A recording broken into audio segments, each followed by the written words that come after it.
Well, we're getting a first-hand account of the chaos inside that metro tunnel. Jonathan Rogers was among those riders who were trapped on the train. Fox 5's Bob Barnard live at his home in Northwest D.C. with his story. Bob, it's amazing. Good morning. It is. Good morning, Steve and Allison, and you'll see the video in just a moment here. Jonathan with us here in his living room. First of all, Jonathan, you work for DDOT, 31 years old, lived in D.C. 7 years, originally from Maine, and we're on that train yesterday. First of all, just hit me. How are you doing this morning? I'm thankful to be here, for sure. It was a scary afternoon, but I think for the most part, I'm feeling fine compared to a lot of people, I'm sure, so just feeling thankful. You look and seem well. We're going to hear more from Jonathan in a second. We first want to roll, though. He shot the video inside the train. Listen, it's about 40 seconds. It'll take you there. Listen to the conductor as well. Here's that video.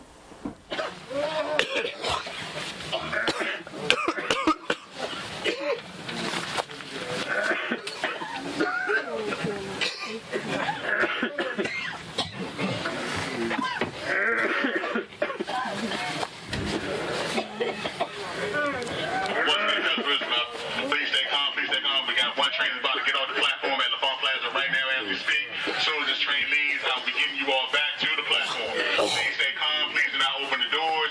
If you open the doors, the train will not move.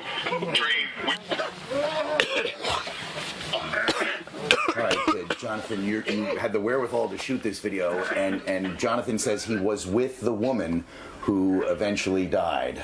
You were actually telling me you gave her mouth to mouth for about 20 minutes or so until firefighters arrived, which was 40 minutes after the thing. Take me through that. What was it like? What was going on at that time? And yeah, I should say I'm assuming that's the woman who passed away because she was unconscious for so long.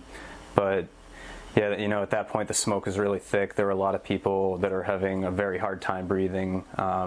And she was in the worst shape of anyone on our car, and she wasn't complaining that loudly at first, but she kind of was saying I can't breathe, and she kind of sunk down to the floor, and then we were giving her water and trying to fan some fresh air to her, and then eventually she laid down, which we thought was good because she was lower to the ground, and the air was a little bit better down there, and then eventually she just stopped talking, and we were trying to wake her up, and she's not waking up. And then nobody really claims to know CPR, but it was like we have to do something, and a few of us rotated doing compressions and mouth to mouth, and we kept going. It wasn't doing anything. She was vomiting a little at first, but it wasn't making much impact. But we kept going until before the firefighters had arrived, and it had taken so long that we just thought, somebody should try to get her off the train, and so a big guy just scooped her up and, walked toward the back of the train, and I don't know what happened to her after that. My goodness, and you say she was like in her 40s or so, not an older woman? Yeah, like middle-aged. And you told me also that there was a man on the train with asthma, and what did a fellow passenger do?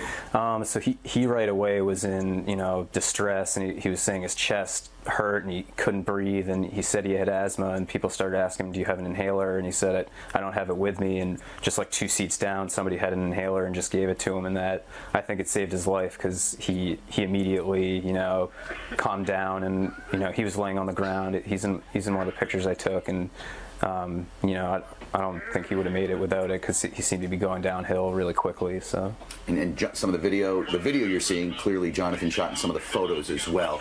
Were you afraid for your life? And what was that like being in there without being able to breathe and not being able to? The conductor's telling you, don't get out of the train, don't open the doors. We'll move back to the platform, but they never did. Yeah, it was scary. It was a little bit like when you're on a flight and there's some turbulence, and at first, it's no big deal. Then you start looking around and see, are other people nervous? Like, should I be nervous? And it was just the smoke getting worse and worse. So, eventually everybody's nervous and people are praying, and it was like, okay, this is bad. And I was afraid the times that I couldn't stop coughing, but luckily those didn't last too long. But there was people all around that were not as fortunate, and they just couldn't breathe for whatever reason. So, people were just encouraging them and saying it's going to be okay, and we're going to get out. But there's nothing you could do. It was a really helpless feeling. I gotta tell you, Jonathan not only is having to deal with this smoke himself, but is giving mouth to mouth to a fellow passenger while he's trying to breathe yourself. That's extraordinary. You told us that it smelled like wood, not electrical to you? Well, when we got off the train, there was a distinct smell of like wood burning, but for the most of the time when we were on the train, it didn't really have a particular smell. You know, it just was choking you, and you know, it was really oppressive, but it didn't smell like anything really. And I know we got to go, but how did you eventually get off the train? The firefighters Yeah, took the you off? firefighters eventually came. They were clearing out. You know, the guy was having a seizure, and then after that, we just kind of all followed in a single file line down the side of the tunnel. Which was narrower than you thought Yeah, it would be. really, really tight. Yeah. Jonathan, thank you. No problem. Very much. Heck of a story. Appreciate your efforts to try to save that woman, who we don't know who she is. We don't know what caused this fire, but you get the sense that they tried. This woman kind of just passed slowly, had trouble breathing, and that it may have been wood. And we don't know why the train wasn't able to get back to the station or go forward. Those are questions that hopefully will be answered today. Steve and Allison. Bob, thanks so very much. Curious next time we talk to you how long it took Jonathan before he was able to breathe again and he was able to recover. Obviously impacted everybody in a little different way. Some tragically, unfortunately. We're going to have more on this story throughout the morning. Also going to get a look at your